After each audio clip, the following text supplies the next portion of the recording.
Welcome back. ઉપરવાસમાં આવકના કારણે નર્મદા ડેમમાં પાણીની ભરપૂર આવક જોવા મળી. સિઝનમાં પ્રથમ વખત ડેમની સપાટી 130 મીટરને પાર ગઈ. હાલ ડેમમાં 74% જેટલો પાણીનો જથ્થો છે. ડેમની સપાટી 130.60 મીટર પર પહોંચી.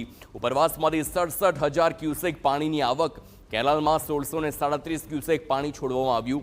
સરદાર સરોવરની મહત્તમ સપાટી 138.68 મીટર. જુલાઈની શરૂઆતમાં ડેમની સપાટી 126 મીટર હતી. તો અત્યારે ઉપરવાસમાંથી જે પ્રકારે પાણી છોડવામાં આવી રહ્યું છે, પરંતુ આ બધાની વચ્ચે આપને જણાવી દઈએ કે નર્મદા ડેમમાં પાણીની ભરપૂર આવક છે.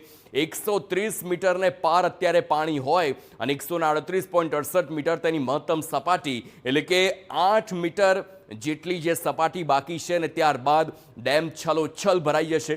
74% જેટલો ડેમ અત્યારે ભરાયેલો છે અને 100% પણ જલ્દી જ ભરાય તેવી શક્યતા વ્યક્ત કરવામાં આવી છે, કારણ કે 130.60 મીટર પર અત્યારે ડેમ પહોંચી ગયો છે.